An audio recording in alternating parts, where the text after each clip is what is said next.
Oh, I like it. Yeah, rock, We have paper, scissors. 2 guests enter, 1 guest leave. What's your go-to when you rock, paper, scissors? Do you go rock immediately or do you go scissors or paper? There's a whole movie based on this that I can't remember the name of it. I'm not even kidding. And Rochambeau. yeah, but no, it's like a sci-fi movie. It's really weird. But there's like a science to how you're supposed to guess rock, paper, scissors. I would think if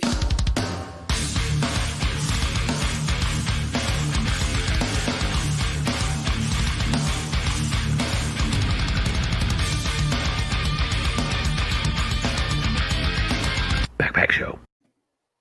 So it dawns on me. I would think you could guess based on the person's actions. Is what I'm a paper guy. I got to tell you, I'm a paper guy. I know. So now you'll lose every time because I'll know that. You'll think, yeah. And you'll Chip says hello. Chloe says happy Monday. Chloe, come on. It's not happy. Who the hell is happy on a Monday? Nobody. Your mom. My mom is happy on a Monday. My mom's happy all the time. What day even is it? Yes, it's Monday. Monday, I guess. That's what they're telling me. They're all the same. What get to talk to Abraham Lincoln today. Abraham Lincoln. We have a professional cyclist who can also talk about autoimmune diseases. Hello, Josephine. And is a Mainer, now probably living in Massachusetts or something. But, we all have to slide down. It goes down. That's who I'm bringing on first is Ellen Noble. Yeah, look at everybody. Josephine's here. That's Carol's friend. So nice. She said she was going to swing by. She liked my book, The Impact Equation. I did too, actually. Oh, thank you. I wanted to use it in one of the classes I was teaching. And then how publishers are like all fussy about who they will do ebooks for and yada, yada. So I didn't get to use it. I was super mad about it. So I had to choose one of your other books. One of your other 8 books. Superheroes in the Basement. That's the one I would have picked. My incredible book of poetry about nerdy stuff. I did not go with that one. Yeah. But, I'll take it under advisement. So my first bicycle was a 1976 era Huffy Thunder Road. It had the number 56 on the front of it. It was my first new bicycle. I'd had a hand-me-down before. And I proceeded to break it within the first few days of owning it. It's a story for another time. Not really, Michelle. Let's not get weird about it. But then my bike got stolen not too long afterwards because, you're 6 years old. You put your bike somewhere that gets stolen. In Maine? It got stolen in Maine? You know who steal? Well, we were in the not so best part of town at that time in our lives, kind of upper, lower class, middle, lower class, heading to upper, Carol and her 2 friends. So I'm going to think that Ellen Noble probably does a little bit to keep bikes from being stolen these days. You're a Trek rider now? Do you ride Trek? Is that your family? I do. Yeah. I've been a Trek athlete for several years. I think this is my third straight season with Trek. Hello. Hi, Ellen. Hi. My first expensive Trek was a $500 Gary Fisher that made me feel super like bourgeois because I'd never had a bike that cost more than $100. Yeah. I rode Gary Fisher for a long time before I went to Trek. So they're a good, it's Kristen. There. Yeah, they're a great brand. I liked their partnership with Gary Fisher was really exciting for me. Right. That's what I had a Fuji Sandblaster. I was on Cape Cod and we had the rail trail and stuff, but there was always sand like somewhere on it. So it was like fat tires and stuff. Yeah. And I was never fast. So it was always like the one at the very back. That was you don't need to be. Yeah. I would keep going, but I was never going to win. How do you know which kind of biking you're going to pick? Like, if at first everybody's just like, whatever. But for instance, when I decided I was going to start running, I figured trail running because I'm big and fat. So it would be nice for my body and I could go slow and no one would care. It was about distance. What makes you pick the kind of riding you want to do? It's exactly what you just said, honestly, without the need for self-deprecating comments if you don't want them. But it's really whatever you're inclined to. Like if you want to be off-road, if you want to be on the trail, you can get bikes that will take you off-road. If you want to be on-road, you can get an on-road bike. And then if you really don't know, there are hybrid style bikes that, are kind of that. Depending on what you want, they can be the jack of all trades, master of none sort of bike. So it really just depends on what you're interested in and what you feel comfortable with and kind of finding a bike that meets your needs. And it is possible to have something that kind of does what you want, whether it's being comfortable in the sand on the rail trail or being able to go fast and far and all that with your friends. There are a lot of just go. Chip says he always wanted a mongoose when he was a kid, but had a hard time with his Schwinn, so it wouldn't have made a lot of sense. for him. Yeah. But you were a 4-time cyclocross national champion. So to go from, I mean, I'm like a kid with a bike for sandy roads. You know, how do you go from kind of liking bikes to becoming a champion?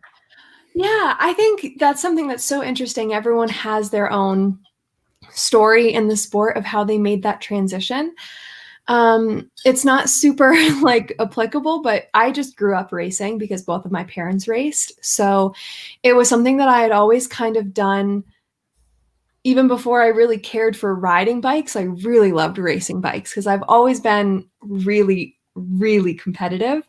So for me, it actually was, I started liking bikes a lot later in life. I started liking riding bikes a lot later in life than most, but I have been racing since I was a little kid. So I think my story doesn't really apply to a lot of people that just like, I don't know. My parents were also very slow on bikes. I feel like there's definitely a thing. Yeah. You acquire your parents. Right? My father was a bicycling master slow biker. So. Yeah, exactly. What's, you know, the world's changed so much, but it seems like your sport would be the kind of sport where you could get back out to it. Is it alive and thriving right now? What's the story with you know, the season? Yeah, it's pretty complicated. We've been really lucky because kind of the nature of what we do and how we train gets us up and away from a lot of the cluster and hustle and bustle of mask wearing and 6 feet distance. So we're able to ride outside and train, which has been a huge blessing because there was a time where everyone was scrambling to get like trainers and stuff to be able to ride indoors because we thought that we would be on full lockdown like Italy or Spain. Sure. But we're really lucky to be able to train outside. But as for competitions, they start the delayed Tour de France in like 2 weeks. And I think that a lot of our competition is going to be based on the success or lack thereof of the tour. Because, you know, if there's a big spike after that, or if it's really hard to implement, I don't think that we'll race this season. You, as a champion cyclist, having encountered a chronic illness before you realized that there was an illness, what was that experience like where your body's capable of doing these amazing things and then suddenly, you know, you're not winning, you're not placing the way you would like to? Yeah, it was really hard. I think I've, you know, I've thought about this a lot, and I think that there's something that a lot of people can relate to regardless of what you're going through or, you know, what your situation ends up being. It's really hard to feel like you're feeling something that no one can see. And a lot of people, I think, really just believe that you're kind of, maybe that you're crazy or depressed. And I think it's really, really easy, especially with women in medicine, to jump to the idea that, you know, it's psychosomatic.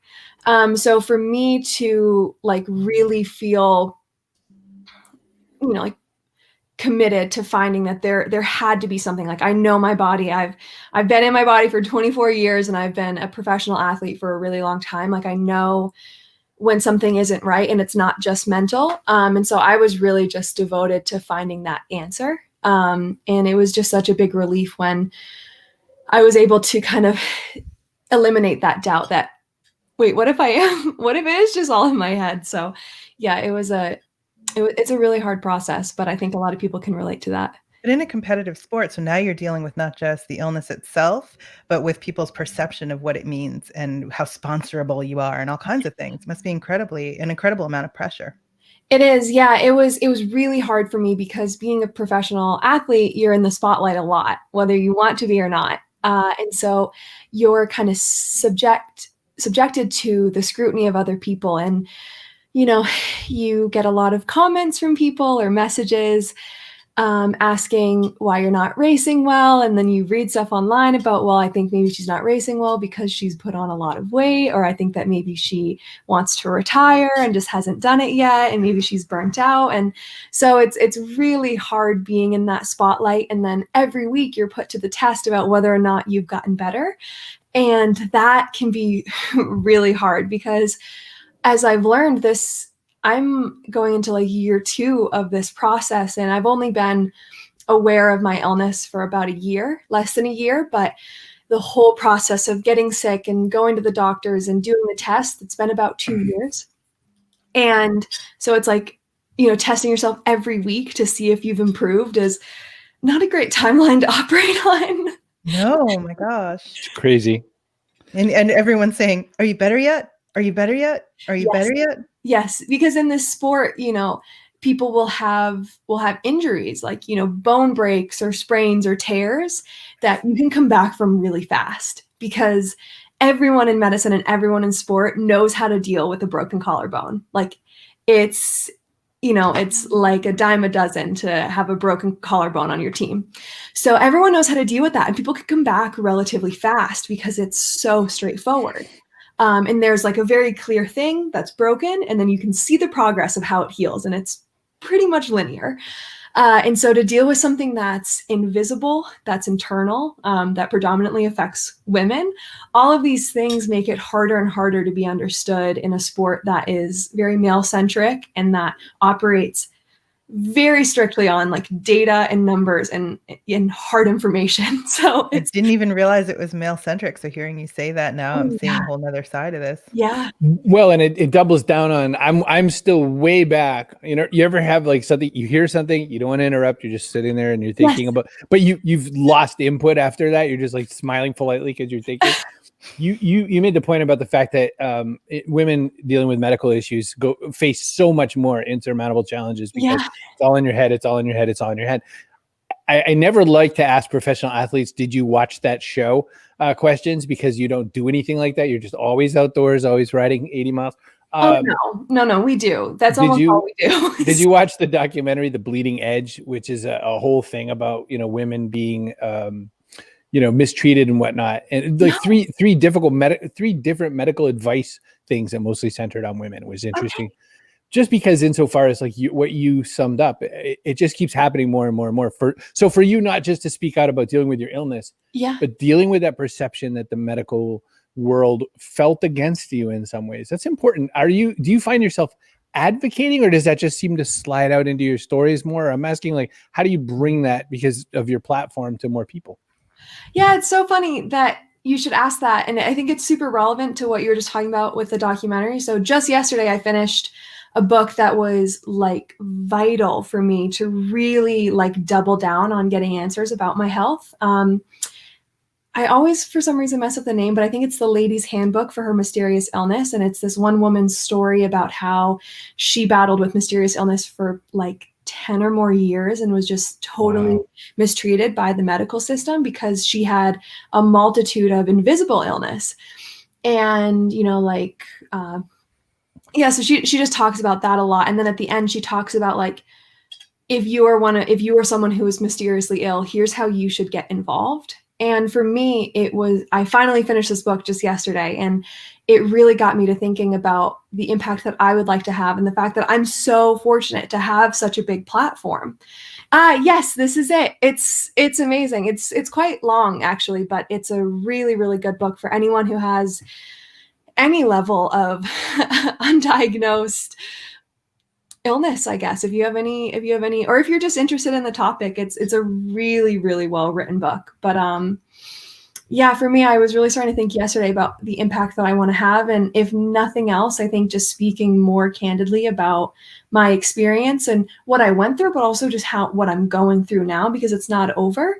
I think that it helps a lot of people, because I think that if I had a person that I was reading about a lot that was still investigating all these sort of mysteries in health, I think I would have gone down this path a little bit sooner. With the added pressure of people saying, you better yet? Are you better yet?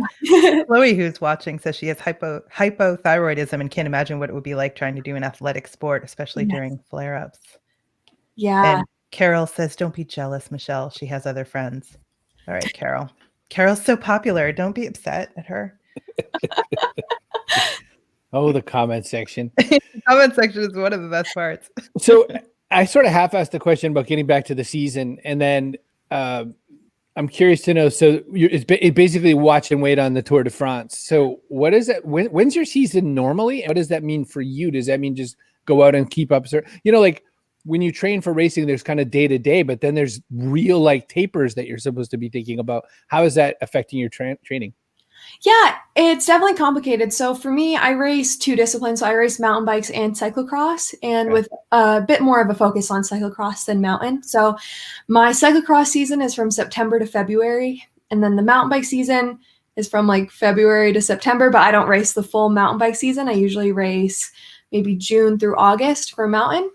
So cyclocross should be starting in the next couple of weeks. This is normally when we get, we get all of our equipment dialed and we start doing those final efforts. But for me this year, I've been really fortunate because I was at such a deficit last year, having taken so much time off, that I'm actually able to train and kind of catch back up to where everyone else is. So I've felt so lucky to be able to have so much uninterrupted time to train and get back. So right now we're just doing big, long rides, and then we'll have an idea. We'll have at least a month or 6 weeks notice before we start racing again. And that's when we're going to do some pretty high intensity and then take a little bit of time off. But we only need a week to really like taper. And then you don't want to be too rested going into an event. I mean, it's personal preference, but if you're too rested going into an event, then your legs will actually feel kind of heavy. Like you haven't done anything in a long time. So we don't need quite as much rest, I think, as you'd expect if you've been periodically resting. So if I've been tapering since March, so you're so ready. You just need like 1 week of intensity and you're going to be ready. So ready. Michelle says her daughter had a concussion last year and she's a competitive soccer player. And so she has symptoms months after she was supposed to be healed. Yeah. Yeah. And I think the quotes on supposed to are really, really important because everyone's body is so different. And even with how much research has been made on concussions recently, we still know so little about them. Even right now, I'm kind of recovering from a very minor concussion earlier in the week. And I thought like I was expecting to have been better by now. And I'm going into a week of not really doing much of anything. And it's been really frustrating, but it's just meeting yourself where you are with your own body. It's so challenging. That's the thing. So it's a chronic illness and not something that you're really ever like completely done with. And everything you do in your life apart from cycling affects it, right? Like your diet and other things like that. So you have to pay kind of constant attention. Well, I think I see Ellen Noble's next role in helping people meet themselves where they are. I see, right beyond your racing career, the things you're going to do to inspire a lot of other people. Really glad you came by and talked with us today on that. If you don't mind, we're going to put you in a holding pattern. Yes. You could pedal backwards because we're booting you backstage. But stick around if you can, and if you can't, we'll, people know how to find you. We already do that all the time. There you go. But I think it was a long time ago, wasn't it? It's 77 years ago. Might have been that we get the chance to ask Michael Krebs on it. By the way, this is Carrie's week. She planned, I think, every guest but one this week. So I was really excited. I'll tell you what intrigued me about Michael is I thought, here's this really talented actor. And if you look at his IMDB, he's been playing Abraham Lincoln since like 1994. So I had two thoughts. One was he's got to be damn good at it now. And the other was, I wonder what his experience was before that. Like, did he like Lincoln first and then get, offered the role, or did he take the role and then get super into it? Like I just had questions. SpongeBob. I had questions. That's what he did before. And everybody really, really loved what Ellen had to say. I just wanted to tell her that before we move on. Meet yourself where you are with your own body. That's a long hashtag, Kate. That's a big hashtag, Kate. Yeah, don't use that. All right, let's bring in Michael Krebs, our actor friend. Oh, look at the hat. I love it. Aging by the minute. Okay, so which was it? Take the role as Abe Lincoln first and then get really into it, or the other way around? Super love Lincoln, look for the role. Being hooked as an actor from a teenager, getting the lead in the junior class play, getting into the senior class play, going through arts in college. What's it going to like, in the 70s? I think I can be a professional actor. Everything's open. The sky is wide open. So I was really just coming out of repertory work and being lucky enough to work at a professional theater for 10 years that led me to do this. Well, as Kate says, and as my shirt says, do more of what makes you happy. Thanks. I didn't think you could read that, Kate, so thank you for that. But so what's it been like to inhabit the role of Abraham Lincoln for so long? Sometimes I think I've been so lucky that I'm almost like a truth serum, people come up, all walks of life, all ethnicities, and talk to me about how they admire Abraham Lincoln and what's the thing they admire about Abraham Lincoln. And a bit of their life unfolds to me. And I wonder sometimes if they really discuss it with anybody else. And I just feel like it's just been a key to open so many doors, because everybody has something that they relate to with Abraham Lincoln. Whether you lost a parent, whether you lost a sibling, depression, or so many other things that brings you into Lincoln's realm. And it seems like each one of those things I just talked about, people, that's a gateway for them to get into Lincoln. And then once that door is open, this great admiration begins about this man and his life. So one thought I was having about this, Michael, is that we're at an interesting inflection point for contemplating U.S. presidents. We're the first time I ever really thought anything about a U.S. president, by the way, you know, to your point about you being there and the difference of live, this was not live. I was at Disney and I was at that sort of animatronic Hall of the Presidents. Yeah. You know, and I was there before I started doing Lincoln too. Yes. There you go. That's like no one's favorite attraction at Disney, by the way. I know. And I had no intention of liking it. But like my parents took me there. I was like early teens and like maybe just 13. And I remember thinking, like in this, you know, those weird, dumb realizations you have in life where everybody already knows this, but you don't really know it for a minute. I was like, these people were alive, like really alive, like, you know, the reality of it. So there is something to seeing it. But this very long preamble that I'm giving is the office of the presidency right now is at a very different place than it ever was ever. And without even thinking about that, it must be interesting to sort of explain at once the gravitas of somebody like Abe Lincoln, but also the mirth and the rounded full bodiness of a character like that compared to just being the stuffed hat. And his good looks. And his good looks. Yeah, it is, because I mean, there's so many avenues of Lincoln that you can study. You can do the pre-presidency. You can just study his presidency. You can study his youth. And it's been fascinating to me that people really do like to go down those certain paths. I'm more interested in his youth, his state legislature days than I am. And that's, I think, the fascinating part is once you learn how Lincoln and his party worked to get things done in Illinois, you realize how much compromise goes into something. The big thing in Illinois was moving the state capital from Vandalia, Illinois, to Springfield, Illinois. Well, Lincoln was a member of a group of men called the Long Nine. They were all over 6 foot. They all wore those stovepipe hats. That's where it all comes from. Chris, you just need a hat. They decided we are going to, as a group, move this state capital to Springfield. It's just a better center location for the state and everything else. And they got the job done. So a lot of people like to study just the Long Nine and what they got done. You could write 10 books about the Long Nine. That's really micro, though. That's like a niche, Michael. Yeah, yeah. What do you think was in Lincoln to play? I even know a Lincoln presenter that does a beardless Lincoln, and he makes a living off it. You know. Wow, but do people not recognize him though without the beard? I would hate to have to open every performance with this is Abe Lincoln without the beard. Oh, he was a genuine threat to me 20 years ago when I met him. I went, holy cow. I even pointed it out to Deb, my actress. This guy's got it. He doesn't have a beard, and look, he's just a spitting image. But the other thing I noticed is his wife was pushing a double stroller. And I knew that his life was going to be somewhat limited in what he could do in portraying Lincoln. You're kind of vicious, Michael. Get that competitive edge. Well, you're like, he's got twins. I can take him.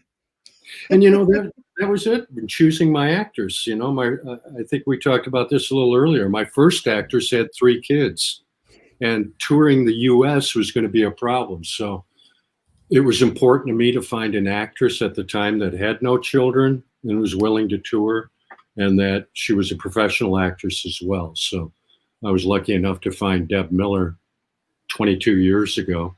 And we've been working together ever since. But not an item. not an item. She's just your actress. Yes. She's your on-screen spouse. So she's like a work spouse. That's what I was saying. Mm-hmm. And she's branched off to do so many other characters as well. She's actually president of the Jane Austen Society of the Midwest. So, oh wow, she's more in depth to dealing with this time than I am, because she's doing more and more library presentations, and I've kind of backed off. I mean, really, there hasn't been a great calling yet for it, but she's more savvy at it than I am. Kate wants to know what your favorite years of Lincoln's life are as far as his leadership skills are concerned. By the way, Chris Brogan in a Lincoln hat. You just couldn't let it go. Well, you said you got to get a hat. You could do because you're over 6 could be in that group that moved the capital of Illinois from one city to another. Well, Chris, I want to tour with you. Jeff Bridges doing The Big Lebowski. You're pretty close. Well, that's I'm just sure like you've heard it. Your opinion, man. I don't get a celebrity doppelganger. Come on, Michael. All right, look, I have to break into a story before you ask your question because Michael will appreciate this. I'm in Washington, D.C. I'm at dinner with some friends, and we're getting into the car, and it's one of those big, like, it looks like the Secret Service took me out to dinner. So, but as sometimes happens, by the way, I have very long hair, but I cut it all off at the very beginning of coronavirus. So this is appropriate to your Jeff Bridges. This guy comes running up to the car and body slams my window kind of by mistake, drunkenly. He goes, "Oh my God, it's the dude. I love you, dude." And I'm like, "I love you, man." And then it left him up. I have no Jeff Bridges impression. That kind of thing happens to you, though, when it's not a mistake. So I don't know. People just love is at 5:30 in the morning, walking through Midway Terminal or O'Hare Terminal, and somebody yells full voice, "Abe Lincoln! Oh my God!" You haven't even had your first cup of coffee yet. All you want to do is just get to the gate. Just get to the Thank gate. God you're here. Yeah, you're back. Fix it quick. That's a funny story. I remember once I had to get out of LaGuardia. There's a big storm coming, and I had the chance to maybe get standby for an earlier flight.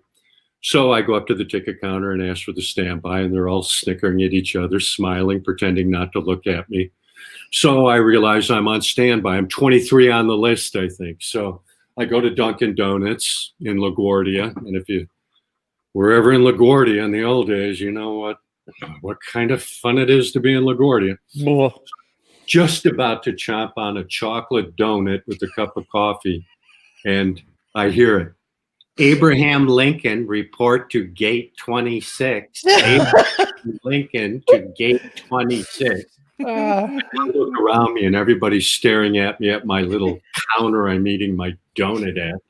And as I make my way down that long ramp at LaGuardia, there I see all the heads looking around the corner to see Abe Lincoln coming down the hallway. I actually had preferential treatment. I think I was boarding class C and I got on an A. So it can help sometimes.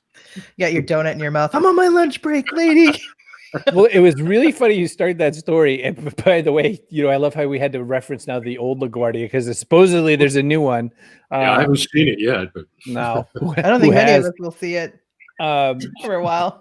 But I was thinking about the fact that in Disney World, the universe of Disney, that you're cast, like you have to be on stage at all times, and if you're outside the doors of whatever, you're whoever you are at that moment the whole time, and that has to be a little difficult for you because you can't quite shake off the semblance without just a little bit of work.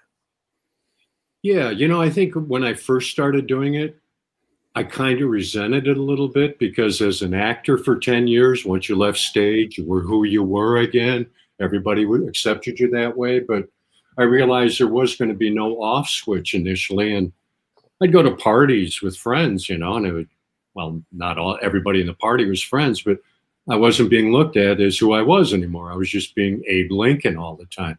And Right. It started to grate on me a little bit. But as time went by, I saw it as kind of a blessing because I don't like to be noticed. I don't like to stand out in a crowd, but I can't think of any other character I could represent where you get such great feelings from people. Yeah, he's so beloved. There's worse Tell you things. about something that affected affected them in their lives. Even Need to get that, President. No, it's an 888 number. That's what you avoid. Right? Kate wants to know, what is the hardest part of Lincoln's character for you to portray? His voice, and to satisfy the historians in the audience that expect a different voice. But I decided early on in doing this, Lincoln was described in many books as having a high, squeaky voice. And I never knew that. Me neither. What am I going to do? Tyson. Am I going to go out and do a 30? And there's no voice recording of Lincoln, so everything is interpretive. You're not an impersonator, you're an interpreter of what you're doing. So are you going to interpret what history is written about him? And as my research went on, I found out he only had this voice when he was speaking to a large crowd. And he found out a falsetto would carry further in the audience than if he were to use a regular voice. So Lincoln learned how to pitch his voice up a little bit to be better heard. But you never heard that criticism of him or that description of him in his presidency when he would talk to Congress or others. So I had to make a decision. Am I going to satisfy the historians with a high, squeaky, irritating voice and speak for 30 minutes and let all those words just fall into the gutter? Or am I going to use a more natural voice and let those words do the work? And it really these words are just too important. They're just too brilliantly put down to try to affect with a voice interpretation. So I think Deb is all of us right now, Michael. We want to hear the Lincoln voice. Well, good morning. You start out with the colloquialism of what your area is. He's born in Kentucky, but I think he's more influenced by the colloquialism of Illinois than probably the 9 years he had in Kentucky before he moved to Indiana.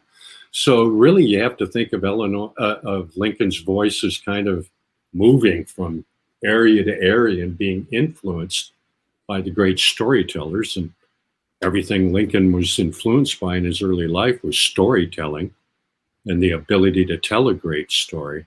So I think those stories are more important than trying to affect a voice that people are going to go, well, I was listening to what you're saying, but boy, you kind of got squeaky and kind of tuned out. And right? You get distracted by it. Criticisms. Like Bob Collins got distracted wondering if that was the Partridge Family opening riff on your phone. Michael. That's actually Lindsey Buckingham's guitar solo album. Get out. Nice. Do you have something that you always want to perform as Lincoln? Like when you perform at schools or when you do any of these performances where you get a little bit of leeway versus something that they kind of always ask for, something that you want to do? I was lucky in '96 to be working at Chicago History Museum during the largest Lincoln exhibit ever put together. We had the Huntington Collection, the Illinois Preservation League.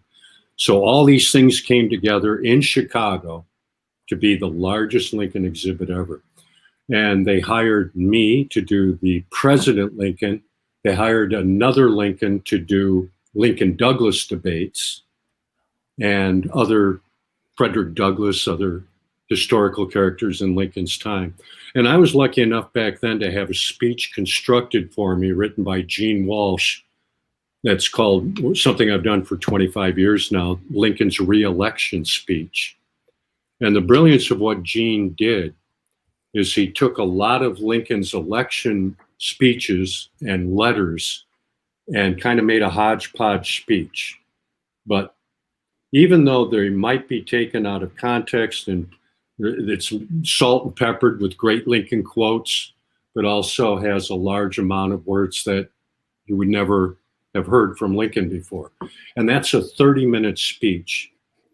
And what I've always been surprised at when I roll this speech out, there's such great writing in this that I go to groups and I'll hear a reenactor in back of me, get ready for the Gettysburg Address. Here we go again, and to roll out this speech and to impress people with it. And I realize it's not so much my performance, it's these words that are really rolling across that they're getting the meaning of.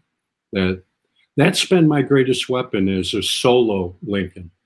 But I think our show that was written by a good friend of mine, Jim Clark, the duet I do with my actress, is probably my favorite piece because there's so much humor in it. We based it on the Bickersons. Now, I don't know, maybe Chris, you remember this old radio show? Did your parents ever listen to it or talk about it? I used to live across the hall from the Bickersons. Because of my years of professional theater, artistic director based this Christmas show about Santa on the roof. He based it on the Bickersons. And I just thought these recordings were incredible of this married couple that had been together for years and the back and forth and the humor out of it. And that's what I wanted my Lincoln show to be. I knew how Mary had a relationship with Lincoln, and I wanted this writer to come up with the humor of this relationship. And if you win them over with humor, you can move them into more serious areas. They're going to follow you. I found if you start out too serious, then you're putting a weight on the whole performance, and it's got to stay there. It's hard to break from weight into humor. And it's the greatest problem I had with doing solo. With the solo show we developed, I couldn't make those leaps. You know, you're asking me to be humorous in one moment, beyond melancholy in a couple of minutes later, and just too hard of a bridge to make. But with a couple of characters, like when Casey Kasem did the long distance dedications. Yeah. Had to go right into a peppy song. That's segue, you know. This is for a puppy named Cuddles who got hit by a car. And then you're on to like the next big song. Listen, just to keep going on that, and then I'll dive. Birthday boy Scott Woodard, Coach Scott Woodard asked the question, do you play other characters? And if so, does your Lincoln ever creep in? Like, you know, if you're playing SpongeBob, does Lincoln still overwrite that? Or? You know, I haven't had the opportunity to do anything else than Lincoln for 20 years.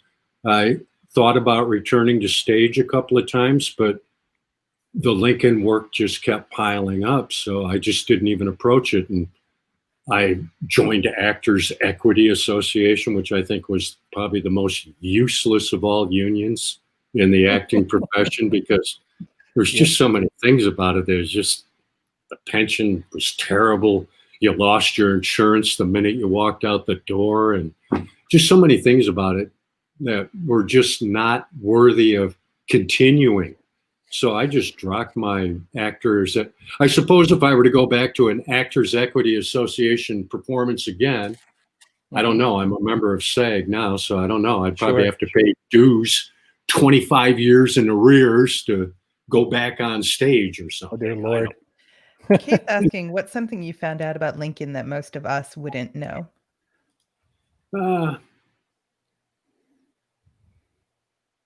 Death. That thing. How much death surrounded him. When he went to give the Gettysburg Address, he was suffering from a mild varioloid, which we think of today as smallpox. The black valet that accompanied Lincoln to Gettysburg died 2 weeks later, suffering from the same ailment. When Lincoln was in Gettysburg, to think he left his sick son behind, Tad, having just lost another son 2 years earlier, how death just surrounded him wherever he went. And I think you really have to do your research on Lincoln to really realize that. You know, people see humor, a lot of seriousness in Lincoln, but to keep an upper brow, to talk positively when death is always knocking on your door. That's intense. And to have so much compassion for other people while in the midst of your own struggles. I think that's very timely right now because everyone's in the midst of a whole bunch of struggles, and it's hard sometimes to find that compassion for others. Yeah, you know, and it makes me think of my favorite Lincoln joke, which is, and besides that, Mrs. Lincoln, how'd you like the play? Yeah. Too soon. It's too soon. My favorite, Chris. Douglas called him two-faced, and Lincoln goes, I put it to you, if I had two faces, would I be wearing this one? You know, by the way, I'm bringing Ellen back in. That is my, I'm going to speak up on behalf of my mom, who said something slightly different but similar. You know, you're too good looking to play Lincoln. I don't know if you've caught on to that little detail, Michael. You know, that's how I get a laugh in Q&A. You know, people will go on, you know, once I shave the mustache, do all the darkening and everything. I really don't wear any makeup, but that's how I try to advise, what made you get interested in Lincoln? And well, of course, I'm far too handsome to play Lincoln. But, that kind of dissipated over the years, though. What I used to hear all the time, 25 years ago, well, I've had an old lady come up to me, you're an awfully young Lincoln. And I just don't hear that anymore. And you were like, wait, just wait. Ellen, who do you get? Who do people think you look like? Famous people. Yeah. No one ever. I get sometimes I get people on Instagram be like, I just saw your doppelganger, and I'll see it and I'll be like, I don't look anything like this, but I appreciate the thought. I sometimes get Claire Danes. People would say Claire Danes, but I never get anybody like a little Helen Hunt going. I don't get anybody known for being hot though. Like that would be nice. That's how I feel. I used to get this one girl who I was like, oh wow. Okay, that's thanks. Great. Good Lord. We had one comment. They wanted to know what cameras we're using. I have a Logitech. HD. Yeah, Rabbi, I've got a Logitech as well. So I don't know what everybody else is using. I'm presuming Michael's got something a little better than the laptop lid, but I don't know. Professional. Oh, and Bob Collins says that you look like Gillian Anderson. Okay. Oh, yeah. Okay. Yeah, but Ellen's a little young for that. You'll have to go check it out on Netflix or something. X-Files. I know that from my best friend who's quite a bit older, but I've never seen. It's the X-Files, right? Oh, it's a great series to go back and look for a at. while. Yeah, I punched out of it though after it got really complicated. Yeah. Yeah. Yeah, it's one of those it's one of those sci-fi series that almost like the way comic books get, which you also don't read. They start off pure and simple, and then they get just like overloaded by themselves. By the way, you know what? I'm going to throw something in because I'm still not used to doing it. We have a sponsor, and our sponsor is StreamYard. It's the actual application and technology we're using to make the show. If you want this awesome software for yourself to do whatever kind of live streaming you want to all the platforms I'm making up this copy as I go to all the platforms you want to go to, you can use this link, cbrogan.me/StreamYard. And every time you do, I get at least a cheeseburger worth of meal for it. So sponsorship. I love that it's GC Tech. So Kate says you look like the woman from Wentworth. Her name escapes me. Okay. And Deb says quite a bit older. Ouch. Your friend that's quite a bit older. Well, I'm 24 and she's 30. So I feel like she's like 30. That's not quite a bit older. She's quite a bit older than me. 10 years. Sure, settle down, Kate. We're all done. Yeah, that's it. So it strikes me that you're both like close to Sean Connery in Red October at one point. Oh yeah, Arabians. You just do this all day. But it occurs to me that you're both very competitive, like different industries, but very competitive. Like Michael looks at the other actor with the double stroller with twins and it's like, yes. Yeah, I was listening behind the scenes, like yeah, like Ellen, what's your double stroller with twins? Like when you see somebody and you're like, oh, hot dog, I'm beating that one today. What's the sign? One thing that like pops into my mind is we do like course preview on the day of the event. So like for a lot of what we do, we never get, we don't really like pre-ride much before because the courses are relatively simplistic, but there's something really special about like cleaning a feature, like doing something like really smoothly while everyone else is standing at the bottom, like just pulling their hair out, trying to figure out how they're going to ride it. And then you watch people like completely lose their cool over this particular feature. And the truth is with what we do, nothing is ever super long. Like none of these features are ever very long. So it's like, if you can't do it, just figure out the way to like get through it. And it's not really going to matter that much.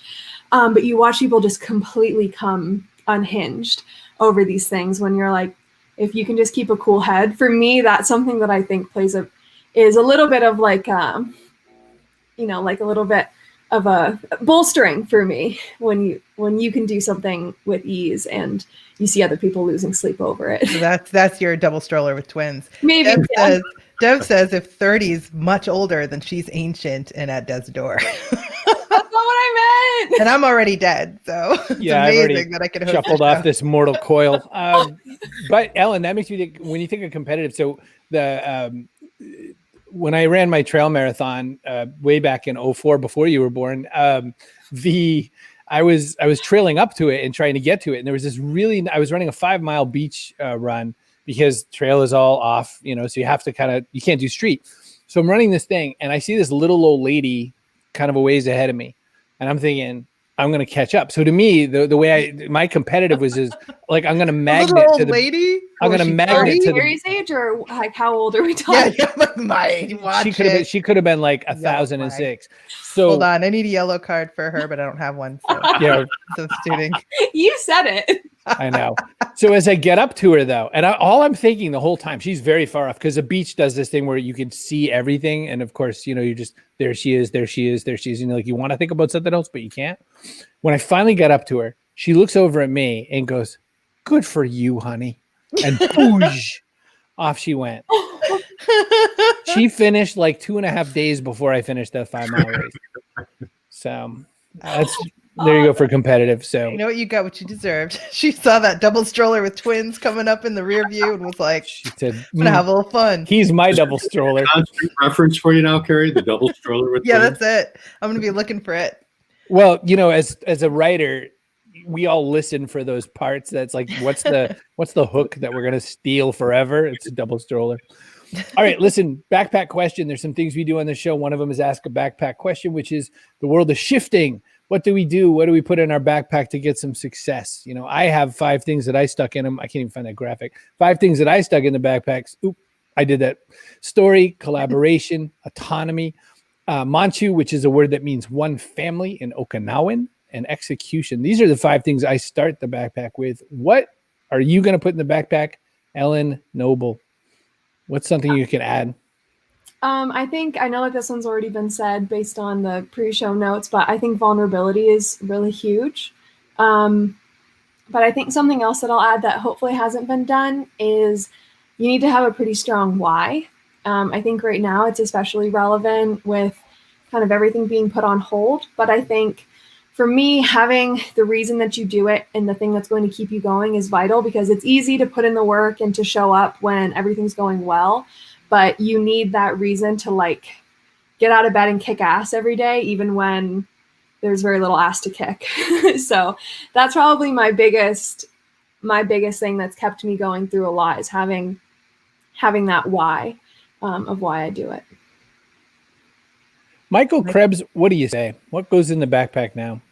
Are these too obvious? Honesty? Or if I can't use honesty, can I say truth? Is that? I think you can both say are whatever good. works for you. Honesty. Oh, that's great. Mr. President. What am I going to go